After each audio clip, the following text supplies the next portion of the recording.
Hey there, this is Sereno Sky again. Maybe some of you have watched the introduction video on how my two novels came into existence, as well as the explanation on how I got the idea to read my first book on YouTube. For all those who would like to listen to it, free of charge, it's free.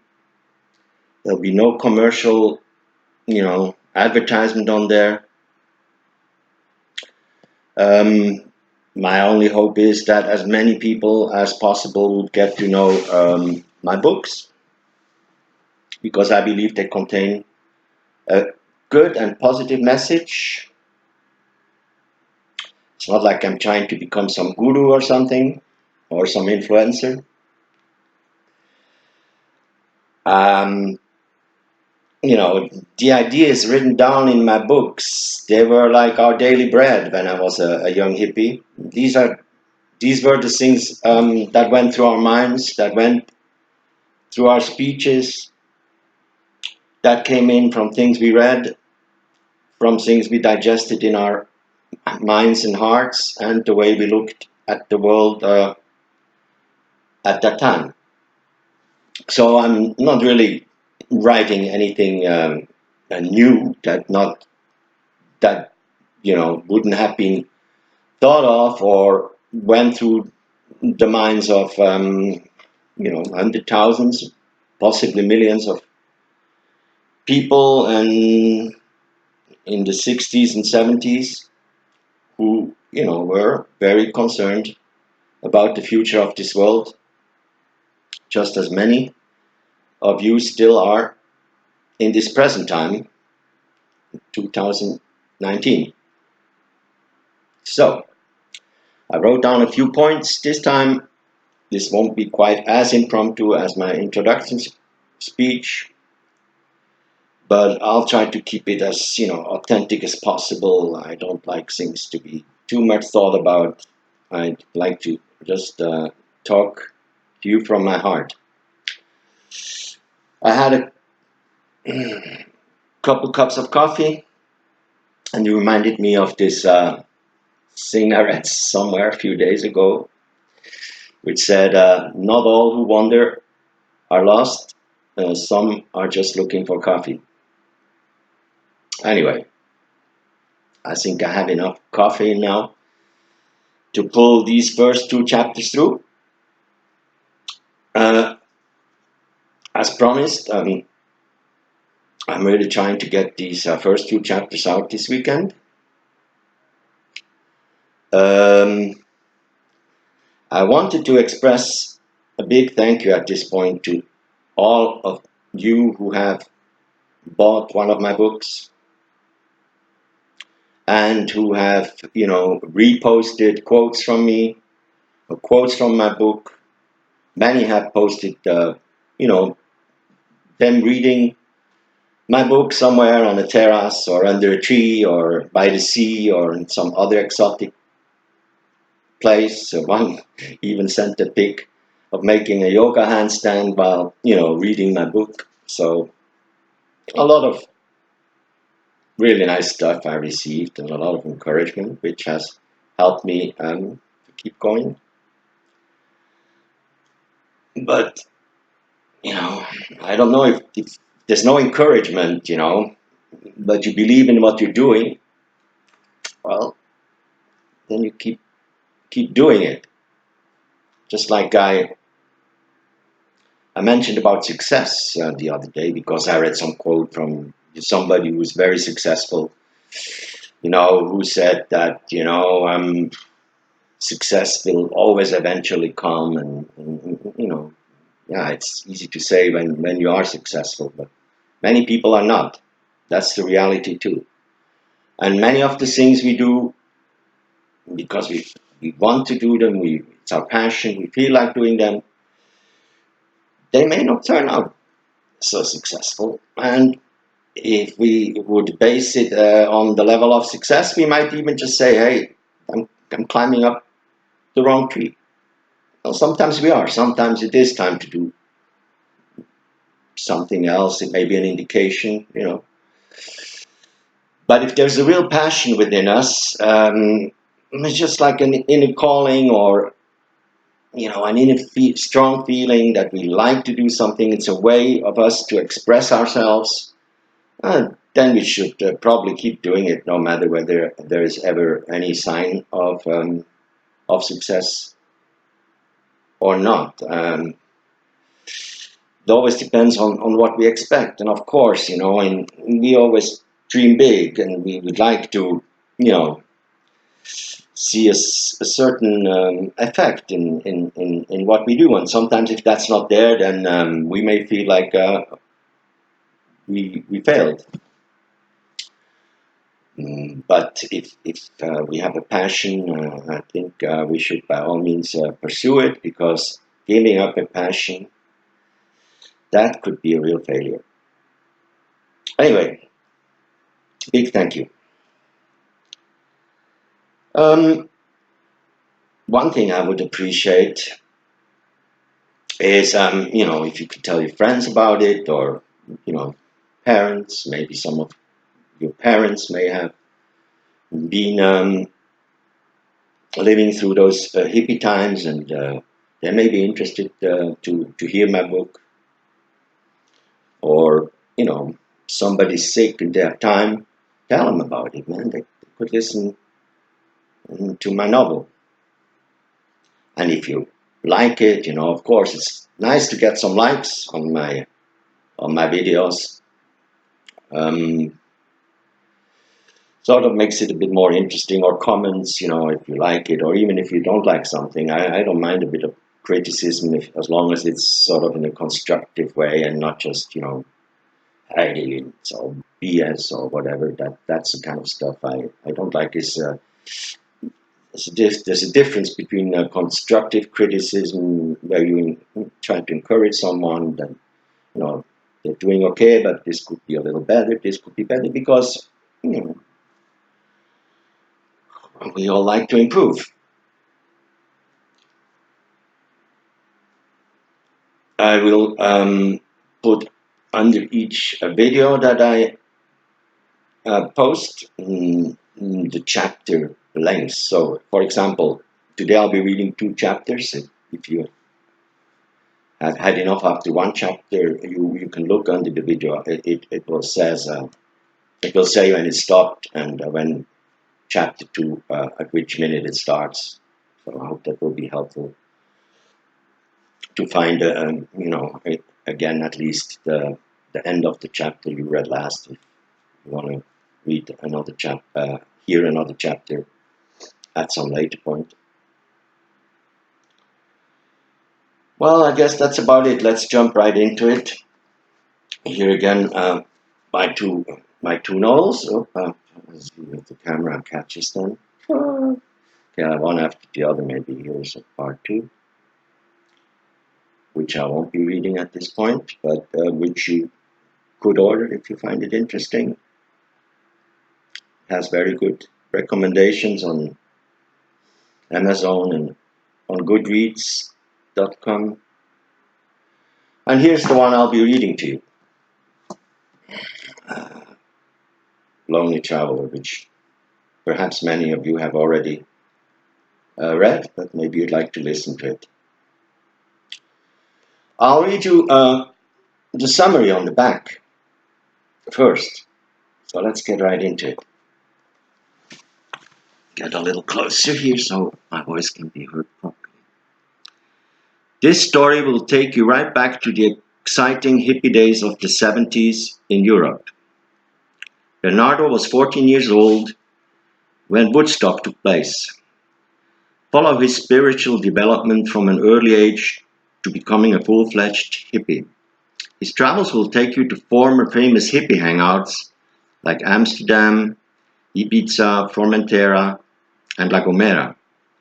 Somewhere along his way he meets Anne, another hippie dropout. From that point on, the story takes you on a very intensive spiritual journey as they struggle to find their way in search of a better world.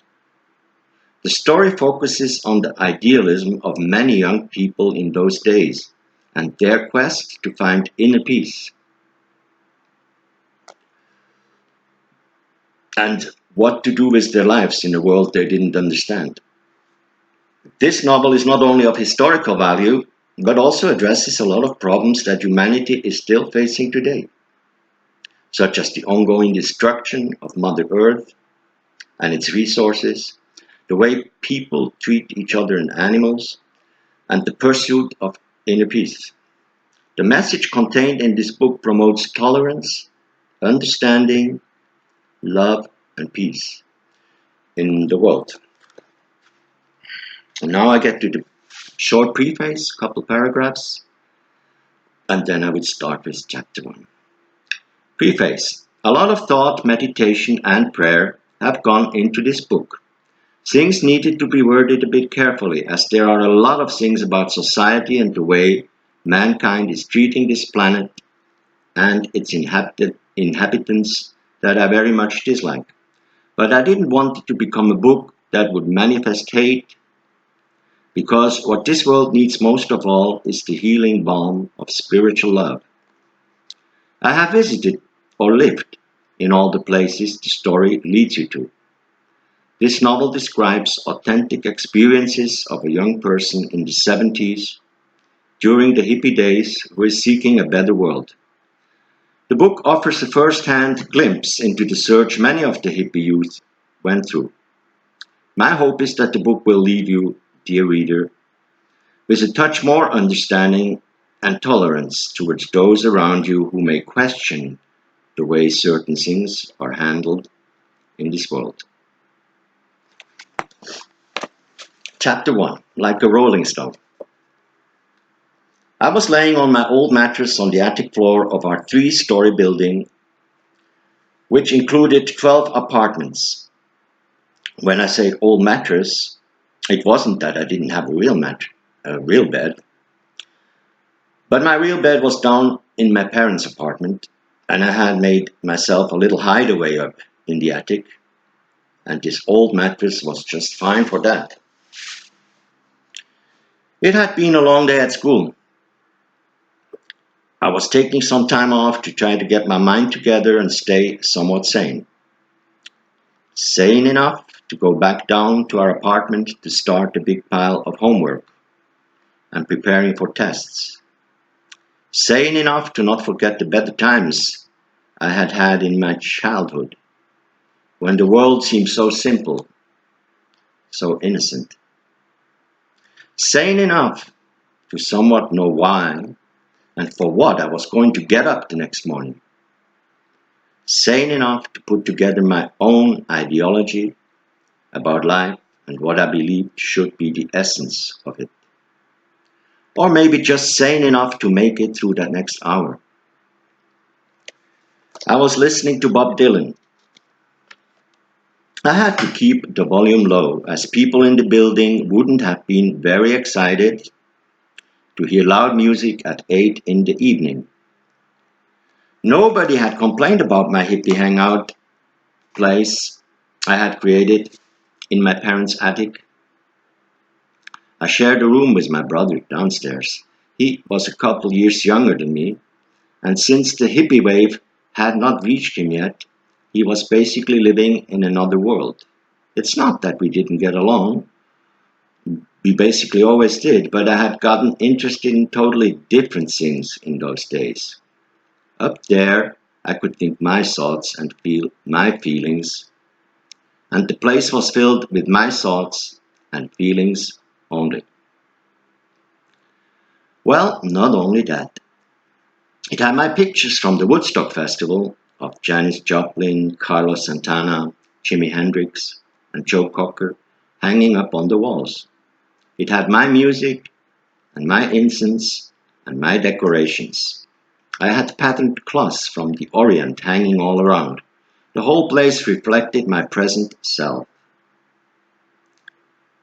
I was wondering what the neighbors might have thought if ever any of them had come up to get something from their attic.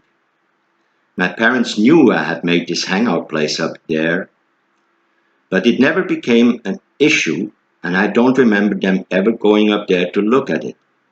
I appreciated the fact that neither they nor anyone else in the house had made a scene about it. How does it feel to be on your own, with no direction home, like a rolling stone? I was listening to one of my favorite pieces. I liked the tune. It reflected my mood. Most of all, the words were a pretty clear description of how I felt in those days.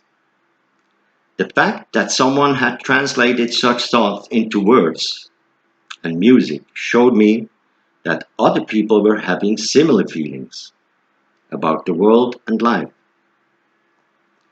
Were my thoughts were my thoughts and feelings awakened by such music? Or was that kind of music just coming in as a comforting confirmation that I was not the only one feeling this way? It may likely have been a mixture of both.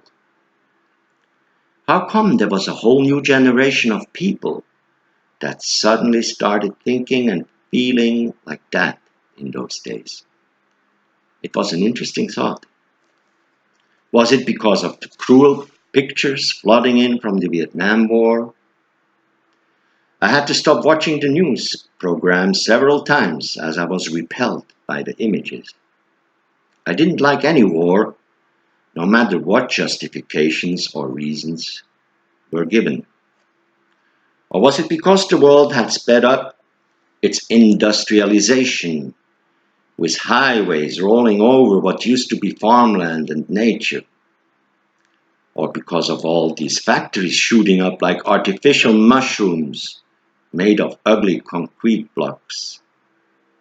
It seemed like a whole new generation had grown up seeing such big changes happening in a very short time span of about 10 years. I was thinking that it's this constant push for more materialism that kills everything. It kills Mother Earth, its resources, and its animals. It kills peace and love, and is slowly killing people from the inside. Somewhere along the line of all these tremendous industrial and technological developments and changes, a new generation started feeling uneasy about it. The hippie movement was born. Like a rolling stone, I was sitting on my old mattress and wondering how many people were feeling like that right now, somewhere in their room, in the midst of a world they couldn't understand anymore. Woodstock attracted around 400,000 of them, but that's just counting the ones who could afford to somehow get up there. In Europe, they had started similar festivals, like the Isle of Wight Festival. I was just around 13 years old when those festivals had happened, but I had seen an increasing amount of hippies in my city. You could see by the way they were dressed and let their hair grow. They just looked totally different from the norm. But before going any further, let me introduce myself. My name is Bernardo. I was born as the oldest of four siblings in a Swiss bilingual city along the language border.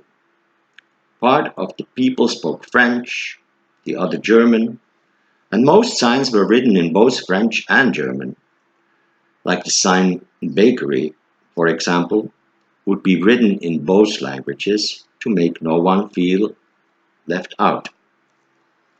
I led a somewhat regular childhood in a lower middle class environment where my dad had to work very hard to make a living, considering that with four kids, mom couldn't go to work but needed to stay home. In those days, one could still sort of do that if he worked all kinds of extra hours and had all kinds of side jobs, which my dad did. And why does the name Bernardo have a somewhat Italian flavor? Perhaps my parents wanted to make one of my grandmas happy who was of Italian origin.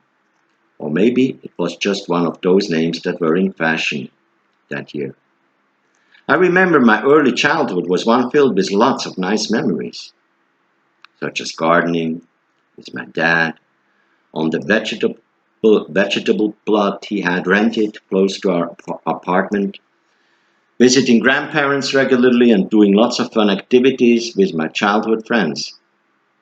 We used to go hiking a lot with my parents and mushroom hunting in the season, as well as berry picking. With 4 kids, this brought in quite a bit of naturally grown food. In winter, my parents took us skiing, and I was very passionate about it, even doing competition. I was doing well at school and was especially good at languages, geography, history, and singing. Being really interested in those things made my initial years at school quite easy. There isn't actually anything spectacular or earth-shaking to mention until my skiing accident.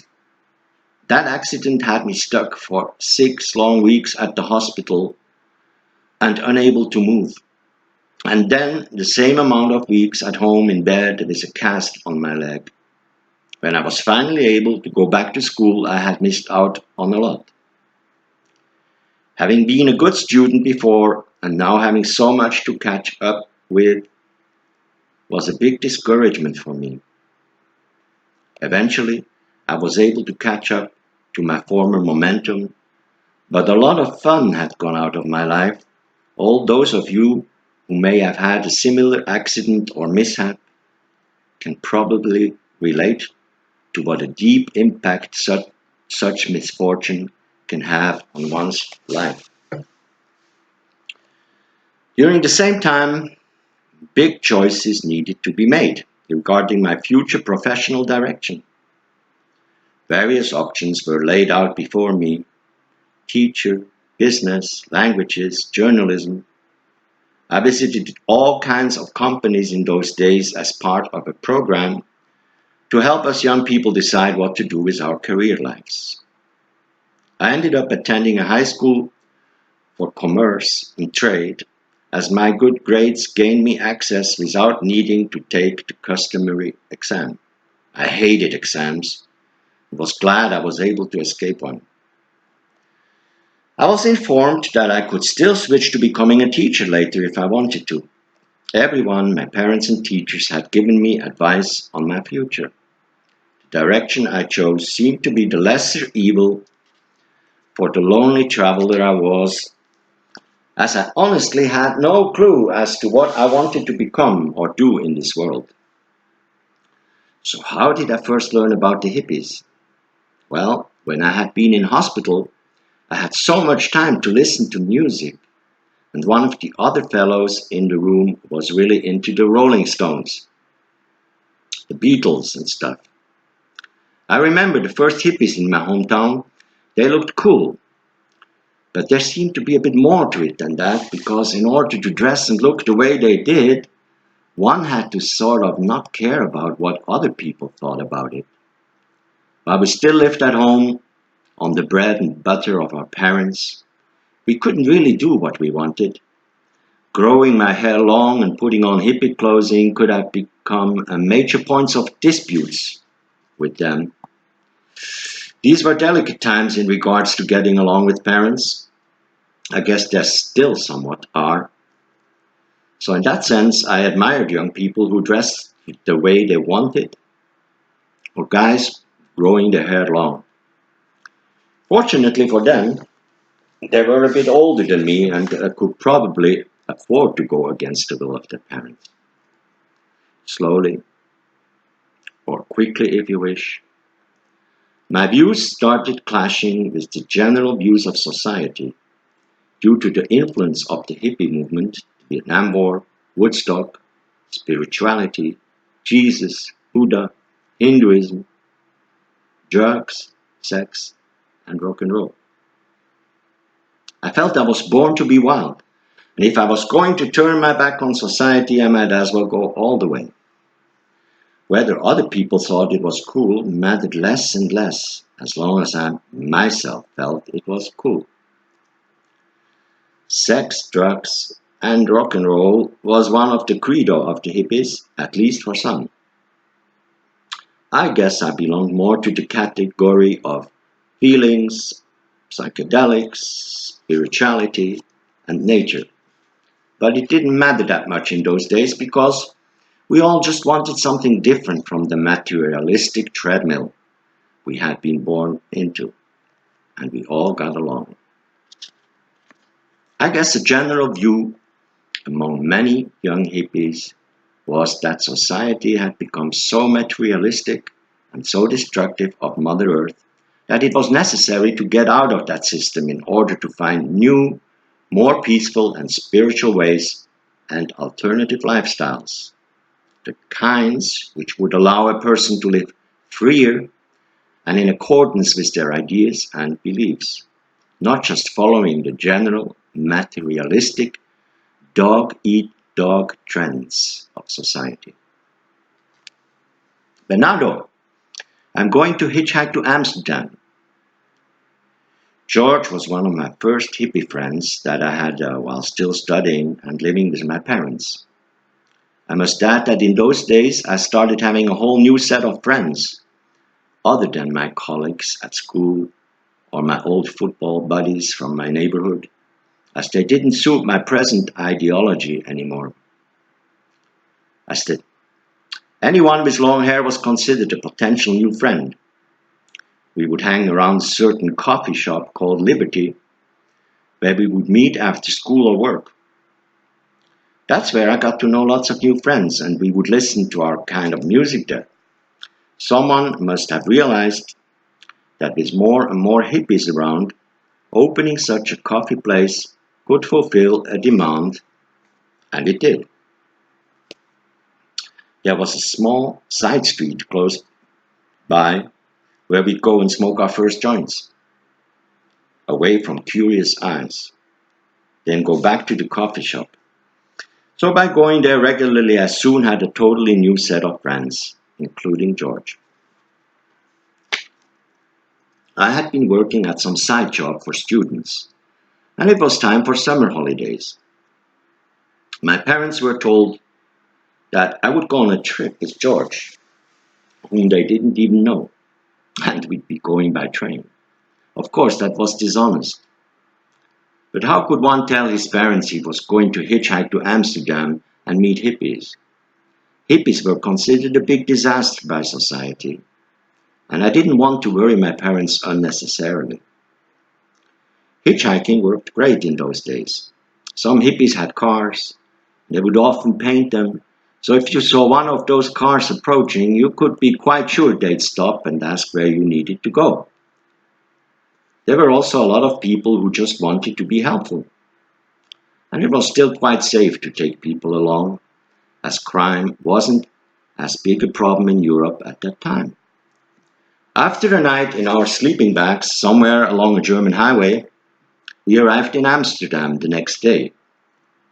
The city was well known among hippies as some sort of hippie mecca, not only to us Europeans, but also to hippies from all over the world, mostly because of its somewhat liberal views on marijuana and towards hippies in general.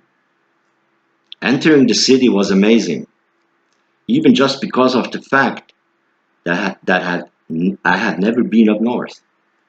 With my parents, we had always traveled south when we left the country to the southern beaches in Italy and France. Amsterdam is a very interesting city with lots of canals flowing through it, a bit like the Venice of the north. The first thing I noticed was the many backpackers like us. We used to travel with a backpack and sleeping bag, which was all we needed. Taking anything else along would have only made it heavier to carry and more difficult to catch a ride. We were headed the same direction the other backpackers were, to Dam Square. This is something like the main plaza in Amsterdam, and had been totally taken over by the hippies. It consists of some kind of monument.